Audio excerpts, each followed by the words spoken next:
The movie starts in flashback with a little girl called Maddy, who is playing with her mother Claire. They go to the library and browse the aisles. Claire steps away to get a book, and when she goes back, her daughter has vanished. Claire panics and searches for her before spotting a man taking her away. Claire wakes up. It was all a nightmare. Maddy is now a teenager, and she enters the room whilst brushing her teeth, as she is heading out to a college frat party. Maddy gets into her car and drives off.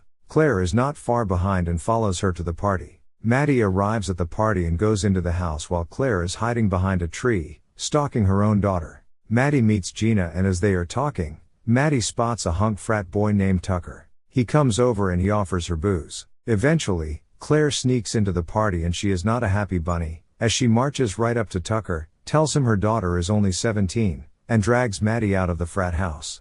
Both mother and daughter arrive back home where Claire is having a chat with Maddy about staying away from those types of parties.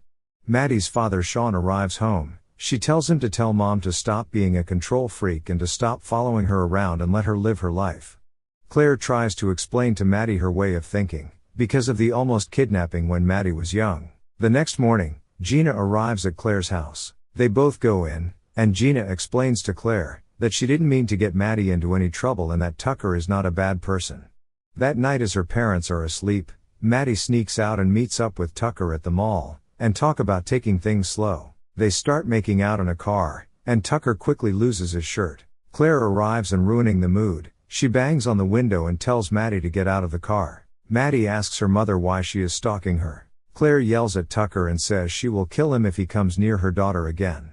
Later in the night, Gina and Tucker are at another party when a girl wearing a short tight shirt starts hitting on him. She introduces herself as Abigail. They talk and then walk off together. Gina calls Maddy and tells her that Tucker is hooking up with another girl. Maddy shows up at the party mad. She sees Abigail give Tucker a lap dance in front of everyone and screams that Tucker is a cheater, and then pushes him onto a beer pong table. Gina comforts her friend and then takes a flight out of town. The next night, Tucker apologizes to Maddy outside of her house. Claire listens in and hides behind a parked car. She watches them kiss, and is angry. Then Tucker gives Maddy multiple stuffed animals. Claire follows Tucker to his frat house and asks to come in. The next morning, other college kids arrive at the frat house. One of them goes to get Tucker. He knocks on the door, but no answer. He opens the door, and is shocked. Tucker is lying on the floor. Gina calls Maddy the next morning, telling her about Tucker, while Claire is listening. Maddy can't believe what she is hearing and starts crying. Detective Kelly arrives and questions Maddy, due to her outburst. She said she had nothing to do with his murder. The detective learns about Claire disapproving her daughter going out with Tucker, and says, sounds like she is being stalked by her mother. The detectives take Maddy's fingerprint, and inspects Tucker's car. Maddy goes into the kitchen, and questions her mother about her whereabouts the night of Tucker's death. Gina has now arrived back home from her trip, and the detective goes round to interview her. She shows him her boarding pass, to prove she was out of town. The gardener finds a pair of scissors covered in Tucker's blood, and with Maddy's fingerprints all over them. Maddy looks very guilty. As Detective Kelly is about to arrest her, she bolts. The detectives chase Maddy, and tackle her to the ground, and tell her her rights, as she is being handcuffed. Maddy's parents are with her at the station, with her lawyer. As her father is talking with the lawyer, Claire is starting to look uncomfortable, and Maddy notices this and asks to talk with the lawyer alone.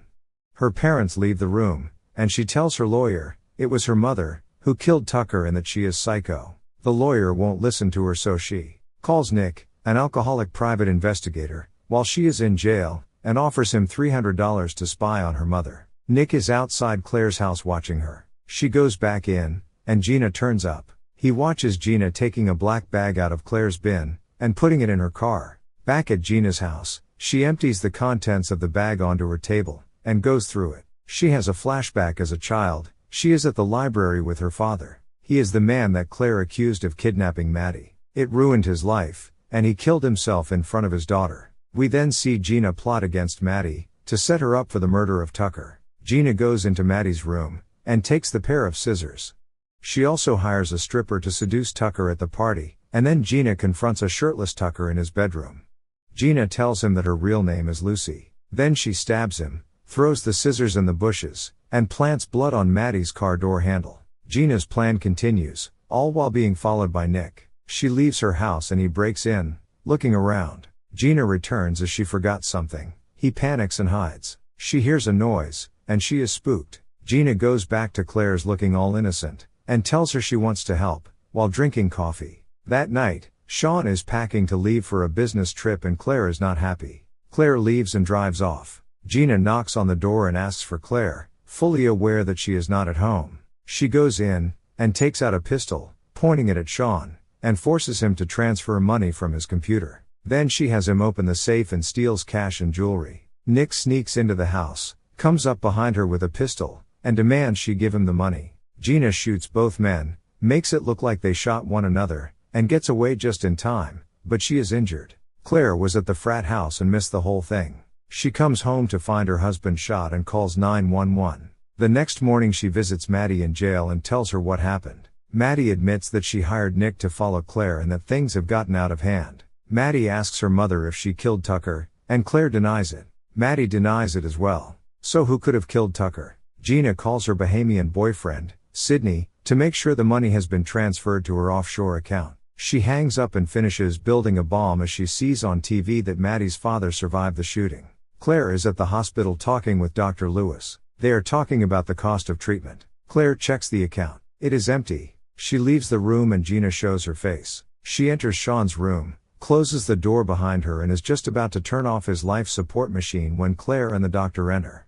Claire is surprised and asks what she is doing here. Gina gives Claire a hug and pretends to be worried. Gina then leaves. Claire goes to see Detective Kelly about the missing money. He tells her 3 blood types were found at the scene, and they suspect her of killing her husband. To get answers, Claire visits Gina's mother, Vanessa. Claire suspects Vanessa of coming after her for falsely accusing her husband of kidnapping Maddy all those years ago. That is, until she sees a photograph of a young Gina/Lucy and recognizes a mole on her face. It all becomes clear now to Claire that Gina is responsible for the killings. Claire is in her car outside Gina's when Gina calls and asks where she is, as she is wrapping up a package. Gina leaves and Claire follows her. She breaks into Claire's house and plants the package in the fireplace. As Gina is about to leave, Claire enters and asks her what she is doing in her house. Gina is surprised, and stutters, before trying to run, and Claire now knows the truth. Claire grabs Gina and throws her into the wall. She ties her up, and comes clean to Claire about everything. With 1 minute to spare, Gina tells Claire about the package, and begs her to untie her. Claire almost leaves but comes back and unties Gina. Gina, of course, knocks Claire out once she is untied. Gina leaves, and then stops her car to watch the explosion. She drives off again. Later that evening, Gina is packing up for the Bahamas. Before she leaves, she gets all dolled up and burns a photograph of her father and her younger self. When she steps out of her house, the cops arrive and arrest her. Claire is there too, and watches Gina be taken away. Claire survived the blast. She woke up with 10 seconds to spare and managed to run out of the house and jump into the pool as the house exploded. Sean is now out of hospital and the family have now moved to a new neighborhood. A couple of girls show up and invites Maddy to a party immediately, and this time Claire lets her go without incident. But, does Claire start stalking her daughter again? Thanks for watching. Don't forget to like and subscribe for more cool videos.